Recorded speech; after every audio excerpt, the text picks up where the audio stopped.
अस्सलामु अलैकुम everyone, welcome back to my YouTube channel. मैं उम्मीद करती हूँ कि आप सब ठीक होंगे, खुश होंगे और महफूज होंगे अपने अपने घरों में।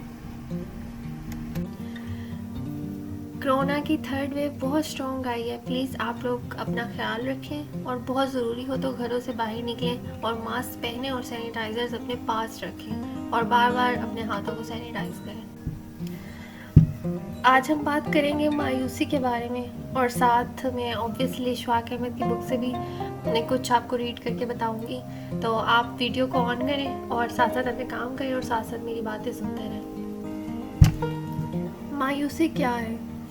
आसान लफ्ज़ों में अगर आप इंग्लिश में कहें तो डिसअपॉइंटमेंट मायूसी होती है। जब हमें किसी चीज़ की ख्वाहिश होती है, जो हम लेना चाहते हैं, हासिल करना चाहते हैं, वो हमें ना मिले तो हमारे दिल में एक उदासी होती है। जब कभी हमें किसी से कोई उम्मीद हो वो पूरी ना हो तो हमें जो उदासी होती है और हमें ऐसा लगता है कि बस अब कुछ नहीं हो सकता, ये जो फीलिंग आती है हमारे दिल में उदासी की, इसे बेसिकली मायूसी कहते हैं। इंसान मायूस होता क्यों है? इंसान बेसिकली मायूस इसलिए होता है कि जब उसे पता चल जाता है कि अब उसके सारे दरवाजे बंद हो गए हैं और अब वो कुछ नहीं कर सकता, उसके पास कोई रास्ता नहीं है, जो वो लेना चाहता था, जो उसकी ख्वाहिश थी वो भी पूरी नहीं हो सकती, तो वो मायूस हो जाता है। मायूसी का दूसरा रुख ये भी है कि मायूस इंसान वो होता है जिसे अल्लाह की रहमत पे यकीन नहीं रहता। अगर आप अल्लाह की रहमत पे यकीन रखते हैं फिर तो आप ये बोल ही नहीं सकते कि मुझे उम्मीद ही नहीं है कि ये कभी मेरी ख्वाहिश पूरी होगी। फिर आपको पता होता है कि आज नहीं, कल नहीं, अभी नहीं, 1 साल बाद, 2 साल बाद जो मैं चाहता हूँ वो हो जाएगा। और अगर वो नहीं होगा तो भी अल्लाह ने उससे यकीनन कुछ ना कुछ बेहतर मेरे लिए रखा होगा। इसलिए अल्लाह की रहमत से जो यकीन नहीं रखता अल्लाह की रहमत पे, वो इंसान जो है वो मायूस होता है। इसीलिए तो कहते हैं ना, अल्लाह की रहमत से नाउम्मीदी कुफ्र है। ये जो मायूसी का भंवर होता है ये बड़ा जालिम गर्ताब होता है। इसके किनारे किनारे पर आदमी घूमता रहे तो बचने की कुछ उम्मीद होती है, लेकिन जब बहुत गहरा उतर जाए तो फिर बचने की कोई उम्मीद बाकी नहीं रहती है, क्योंकि फिर वो जो मायूसी होती है वो इसके अंदर समझ लें एक तरह से घर बना लेती है। फिर वो चाह के भी जो है वो अल्लाह के ऊपर यकीन कर ही नहीं पाता। अगर वो करता भी है for few minutes, for few seconds, तो फिर भी उसके कोई ना कोई ऐसा पहलू उसके सामने आ जाता है कि वो उस पर मायूस हो जाता है और जो फिर से वो उसी भंवर में गिर जाता है। हमारी अपनी डिज़ायर्स, हमारी अपनी ख्वाहिशें हमें मायूस होने पे मजबूर कर देती हैं, वही हमें मायूसी की तरफ लेकर जाती हैं।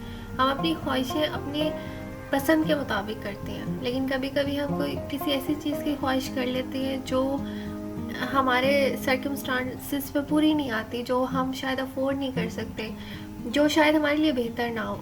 अगर हम ऐसी चीज़ की उम्मीद लगाएंगे या ऐसी चीज़ की डिज़ायर और ख्वाहिश करेंगे और उसे अपने ऊपर हावी कर लेंगे तो वो पूरी नहीं हो सकती। ऑब्वियसली फिर हमारे अंदर मायूसी उतरेगी। अल्लाह बार बार फरमाता है मेरी रहमत से नाउम्मीद ना होना। इसमें बड़ा कोई राज है तो फरमाया है फरमाने वाले ने। इंसान ख्वाहिश किए बगैर या डिज़ायर के बगैर तो रह ही नहीं सकता। दिल है, दिल में हज़ारों ख्वाहिशें आती हैं, तो इसलिए जब ख्वाहिश या डिज़ायर हम पे हावी होती तो साथ साथ में मायूसी भी हम पे हावी होती, क्योंकि हर ख्वाहिश तो पूरी नहीं हो सकती। हम जो चाहते हैं, जो करना चाहते हैं, वो कभी भी वैसे तो नहीं होता। हम जो प्लान करते हैं ज़िंदगी में वो तो नहीं होता। जो ऊपर वाले ने लिखा है होना तो वही है। हमारा मसला ये है कि हम डिज़ायर को अपने ऊपर हावी करते हैं, इसलिए फिर हम बात बात पे मायूस होते हैं और अल्लाह की रहमत को नज़रअंदाज कर देते हैं। उसकी कितनी रहमतें होती हैं हम पर, हम उसे नहीं देखते। जो हमें नहीं मिला होता हम उस पर मायूस होकर बैठे होते हैं। अगर हम अपनी ख्वाहिशों को, अपनी डिज़ायर्स को काबू में रखें और सिर्फ वो ख्वाहिशें और डिज़ायर करें कि जो हमें पता भी हो कि हाँ ये पूरी हो सकती हैं, मैं कोशिश करूँगा, मैं एफर्ट करूँगा, पूरी हो जाएंगी, या फिर हम ये सोच लें कि मैं ये अल्लाह से मांग रहा हूँ, अल्लाह ने इसमें मेरे लिए बेहतरी रखी होगी तो मुझे ज़रूर मिलेगा, नहीं रखी होगी तो अल्लाह ताला मुझे इससे बेहतर देगा, तो फिर हम मायूस नहीं होते। हम अल्लाह की रहमत पे पुख्ता यकीन करके अपनी ज़िंदगी भी गुजारते हैं हंसी खुशी। और वो जो एक उदासी का फैक्टर होता है किसी चीज़ के हासिल करने के लिए, वो हमारे दिल में नहीं आता। क्यों? क्योंकि हम अल्लाह पे भरोसा करके बस चलते रहते हैं। میں، آپ اور ہمارے ارد گرد والے لوگ جو ابھی صحیح سلامت ہیں، جن کو احساس کمتری میں اترنے کا کوئی حق نہیں پہنچتا، جو احساس کمتری میں خود اترتے چلے جاتے ہیں. کچھ خواہشیں پوری ہوتی ہیں، کچھ نہیں پوری ہوتی، اور زیادہ بھی آدمی پورا نہ کر سکے تو کوئی بات نہیں، لیکن تھوڑا سا مسکرا تو سکتے ہیں نا. مطلب کہ اگر آپ ایک اعلیٰ درجے کے صابن سے نہیں نہا سکتے تو لال صابن سے تو نہا ہی سکتے ہیں. اس میں کوئی ایسی خرابی کی بات نہیں ہے. اگر آپ ایک مہنگی گاڑی میں نہیں بیٹھ سکتے، گاڑی میں تو بیٹھ ہی سکتے ہیں نا، گاڑی میں تو آپ بیٹھے ہی ہوئے ہیں. لیکن جب آدمی مجبور کرتا ہے اور اپنے ساتھ والے کو مجبور کرتا ہے کہ دیکھو تمہارے پاس کیا ہے، تمہارے پاس گاڑی ہے پر تمہارے پاس لیٹسٹ ماڈل کی گاڑی نہیں ہے، تمہارے پاس گھر ہے لیکن تمہارے پاس بڑا گھر نہیں ہے، تمہارے پاس اپنا گھر نہیں ہے، تو وہ جو آدمی ہے وہ ڈرتا ہے، وہ کام ہے، وہ خوف زدہ ہوتا ہے، وہ اس میں اور صلاحیتیں ہوتی ہیں، وہ اور کچھ کرنا چاہتے ہیں، اس کی زندگی کی پرائرٹیز اور ہوتی ہیں. اس نے نہیں اپنی زندگی کی پرائرٹی کو گاڑی رکھا ہوا، اس نے نہیں اپنی زندگی کی پرائرٹی کو گھر رکھا ہوا، اس نے کچھ اور سوچا ہوا ہے اور اس کی کچھ اور صلاحیتیں ہیں. لیکن پھر بھی اس کو اس طرح کی باتیں کر کر کے مایوس کر دیا جاتا ہے تاکہ وہ یہ سوچنے میں مجبور ہو جائے کہ اس میں اتنی کمیاں ہیں، اور ہو سکتا تھا کہ وہ بہتر گاڑی لے لیتا، وہ بہتر گھر لے لیتا، وہ بہتر زندگی گزار لیتا. بے شک وہ چاہے اپنی ایک چھوٹے سے گھر میں بہت خوش زندگی گزارے، لیکن جن کے پاس بڑا گھر ہوتا ہے وہ ان لوگوں سے برداشت نہیں ہوتی نا یہ باتیں. وہ فوراً کمپیئر کرنے بیٹھ جاتے ہیں کہ کس کے پاس کیا چیز ہے، کس کے پاس کیا چیز کم ہے. آپ کے پاس آپ کو اللہ نے جو دیا ہے وہ سب سے بہترین ہے. آپ اس کے ساتھ زندگی گزاریں، آپ خوش رہیں، آپ اللہ سے راضی رہیں، تو آپ کے 2 مکان کا گھر بھی آپ کے لیے جنت ہے. آپ کی زندگی اچھی گزرے گی اگر آپ اپنے سے اونچے لوگوں کو نہیں دیکھیں گے، اور دیکھیں بھی مت، کیونکہ جب ہم اپنے سے اونچے لوگوں کو دیکھتے ہیں تو ہمارے اندر مایوسی اترتی ہے، ہمارے اندر زیادہ کی خواہش پیدا ہوتی ہے، لالچ آتی ہے ہمارے اندر. تبھی تو ہم مایوس ہوتے ہیں، تبھی تو یہ تو وہ ہماری ڈیزائرز ہیں جو ہمارے اوپر کالا دھپا لگا دیتی ہیں. اس لیے تو کہتے ہیں کہ اپنی محفل سوچ سمجھ کے آپ کو سلیکٹ کرنی چاہیے اپنے دوست، کیونکہ ان کا ہماری زندگی پہ بہت اثر ہوتا ہے. اگر آپ ایک ایسے انسان کی محفل میں بیٹھے ہوئے ہیں کہ وہاں وہ خود بھی نا امیدی سے بھرپور ہے اور اس کے ارد گرد بیٹھے لوگ بھی نا امیدی مایوسی کے گہرے سمندر میں اترے ہوئے ہیں، تو پھر آپ بھی اس محفل میں ہوں گے، آپ بھی اس مایوسی کے سمندر میں اتریں گے. لیکن اگر آدمی ایسا ہو جسے یہ پتا ہو کہ وہ مشکلات کا سامنا کیسے کرنا ہے، جسے یہ پتا ہو کہ نا امیدی کو امید میں کیسے بدلنا ہے، ایسے لوگوں سے پازیٹیو وائبس آتی ہیں. جیسے ہم کہتے ہیں نا کہ اس بندے کی نیگیٹیو وائبس اور پازیٹیو وائبس، یہی چکر ہے. ایک انسان مایوس ہے، آپ اس کے پاس بیٹھیں گے، آپ بھی مایوسی کا شکار ہوں گے. اللہ نے آپ کو صحیح سلامت رکھا ہوا ہے، آپ کو زندگی دی ہے، آپ زندگی گزار رہے ہیں، آپ کے پاس ایک نوکری ہے، گھر ہے، آپ کے پاس اتنی نعمتیں ہیں، تو یہی جو آپ کی نعمتیں ہیں یہی کافی ہے آپ کے لیے کہ آپ پوری زندگی مسکرا کر گزار لیں. ضروری نہیں ہے کہ آپ جو ہے ان چیزوں کی خواہش کریں جو آپ کے پاس نہیں ہے. آپ کو اپنی اس حالت جس میں اللہ نے آپ کو رکھا ہوا ہے، اتنی بڑی نعمت ہے، آپ کو اسی کا ہی شکر ادا کرنا چاہیے، اور مایوسی آپ کے دل میں اترنی ہی نہیں چاہیے. اب میں آپ کو اشفاق احمد کا ایک واقعہ سناتی ہوں انہی کی زبان میں. یہ اس وقت کی بات ہے جب وہ روم میں تھے. تو وہ کہتے ہیں کہ روم میں ایک جھیل تھی جو بہت خوبصورت تھی، اور لوگ وہاں دور دور سے اسے دیکھنے آتے تھے، گھومنے آتے تھے جب ان لوگوں کو چھٹی ہوتی تھی. تو میں بھی ایک دن وہاں گیا. میری عمر اس وقت تقریباً 27 برس تھی.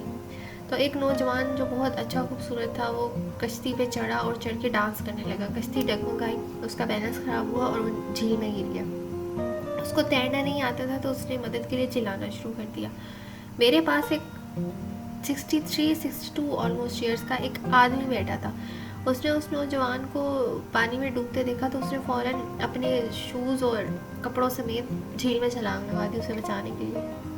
پھر اس کو جو ہے آہستہ آہستہ کھینچ کے وہ کشتی کی طرف لے آئے اور اسے کشتی پہ چڑھا دیا. اللہ کا شکر ہے کہ اس کا منہ جو ہے وہ اندر نہیں گیا تھا، تو اس لیے اس کو پانی اس کے لنگس میں نہیں گیا. پھر اس سے وہ جو آدمی تھا جو پانی میں ڈوبا تھا وہ بہت زیادہ خوفزدہ بھی تھا، پریشان بھی تھا. پھر اس نے ان کا شکریہ ادا کیا اس بوڑھے آدمی کا کہ آپ نے مجھے فیور کیا، آپ نے مجھے بچایا. तो उस बूढ़े आदमी ने कहा, नो नो नो, ये क्या बात तुमने की, कुछ ना कहो मुझे, शुक्रिया अदा करने की क्या बात है, तुम हो ही इतने कीमती कि जब गिरते तो कोई भी तुम्हें बचाता, इसमें क्या बात है शुक्रिया अदा करने की। तो इशफाक अहमद ने कहा कि उसे देखकर मेरे जहन में ये बात आई कि हम जब इतना लंबा सफ़र तय करके यहाँ पहुँचे हैं, किसी भी सूरत में, किसी भी हालत में, किसी भी सेहत के साथ, किसी भी शक्ल के साथ, किसी भी रंगो रूप के साथ, तो फिर हम अहम हैं, तभी तो अल्लाह ने हमें यहाँ तक पहुँचाया है। अल्लाह ताला ने आदम की बड़ी तौकीर फरमाई है और बहुत इज्जत अदा की है। ये गालिबन शैतान है जो आदमी को मायूस करता रहता है और वो बहुत ठीक ठीक इसमें कामयाब भी होता है। लेकिन अगर आदमी को अपने आज के ऊपर पूरा भरोसा हो, अगर वो आज जो है अपने आने वाले कल को अपनी गिरफ्त में अच्छी तरह लेने की सलाहियत रखता हो, फिर उस पर यह कैफियत तारी नहीं होती कि वो मायूसी में गिर जाए और अपना आज इस मायूसी की वजह से ख़राब कर दे। अपने आने वाले कल की फ़िक्र में अपने आज में मायूस मत हो, अपने आज को ख़राब ना करें। आपके पास जो ज़िंदगी है उसे भरपूर तरीके से गुजारें। इंसान को मायूसियों के घुप अंधेरे में भी एक रोशनी का चिराग नज़र आ सकता है और मेरे हिसाब से वो चिराग जो है वो नमाज है। इंसान का सजदा बेबसी का सबसे बेहतरीन इलाज है और यही अंधेरों का सूरज है। आप जब अल्लाह के आगे सर झुका देते हैं तो आप उस पर अंधा एतबार करते हैं और आप यकीन करें नमाज पढ़ने से इतना सुकून मिलता है। आपकी सारी मायूसियाँ, ज़रा सी भी शैतान दिल में मायूसी डाले, नफरत डाले, कुछ भी डाले, आप अल्लाह के आगे सर झुकाते हैं द मोमेंट और आपके दिल से हर चीज़ निकल जाती है। अल्लाह को अपना दोस्त बनाएं, सिर्फ अल्लाह पे उम्मीद रखें, अल्लाह पे यकीन रखें और इर्द गिर्द वाले लोगों की ना सुना करें। अपनी ज़िंदगी गुजारें, अपने बच्चों, अपने माँ बाप, अपने इर्द गिर्द वाले लोगों के साथ अच्छी ज़िंदगी गुजारें। इस चीज़ की फ़िक्र ना करेंगे कल क्या होगा। आज हैं कल नहीं होंगे, लेकिन कम से कम अपने आज को तो अच्छा गुजारें। आप में से कभी किसी ने कोई डॉगी रखा हो तो आप उसको कहते हैं कि ज़रा ठहर जाओ, मैं अपना काम करूँ, हम उसे कहते हैं सिट, तो वो बैठ जाता है और फिर हम अपना काम करते हैं। हमें कहते हैं कि हम ज़रा काम कर लें फिर हम तुम्हारे साथ खेलेंगे, तुम्हें वॉक पे लेके जाएंगे। इसी तरह जो है अपनी डिज़ायर्स को भी आप काबू में रखें और जब तक आप अपनी डिज़ायर से प्यार नहीं करेंगे, उन पे सिंगली नहीं डालेंगे, उन्हें जो है कंट्रोल में नहीं रखेंगे, तो वो आपको चिमट जाएंगी। तो आपके साथ वो ऐसे रहेंगी कि वो डिटैच नहीं हो सकेंगी। आप अपने और अपनी डिज़ायर के दरमियान में एक फ़ासला रखें, उसको खिलाएं, उसके बारे में सोचें, उसके लिए आप दुआ भी करें, लेकिन उसके अपने ऊपर हावी ना होने दें। ये सबसे ज़रूरी और मुश्किल अमर है। अगर आप शुरू से ही अपने डिज़ायर्स को कंट्रोल में रखेंगे तो आप कभी भी मायूसी का शिकार नहीं होंगे। मायूसी का एक यही बेहतरीन इलाज है कि अल्लाह की रहमत पे यकीन रखा जाए और मुस्तकबिल के हवाले से मस्बत तवक्कुआत रखी जाए और माजी को माजी में दफन कर दिया जाए। जो आपका आज है वो इतना अच्छा हो जाएगा ये सब करने से कि आप जो है मुस्कुराएंगे भी, आप दूसरों को देख के इन्फीरियरिटी का शिकार भी नहीं होंगे और आप अल्लाह की रहमत पे भी भरोसा रखेंगे।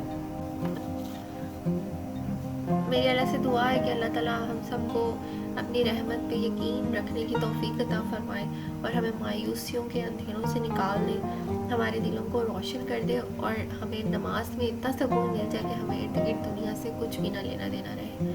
आमीन सुम आमीन। मैं उम्मीद करती हूँ आज की बातें आपको अच्छी लगी होंगी, कुछ नहीं थोड़ी सी तो अच्छी लगी ही होंगी। तो अगर आपकी ज़िंदगी में कोई इंसिडेंट हुआ हो तो मुझे ज़रूर मेरे से शेयर करिएगा कमेंट्स में, मुझे पढ़ के बहुत अच्छा लगेगा। प्लीज़ मेरे चैनल को सब्सक्राइब और लाइक ज़रूर करिएगा। अल्लाह हाफ़िज़।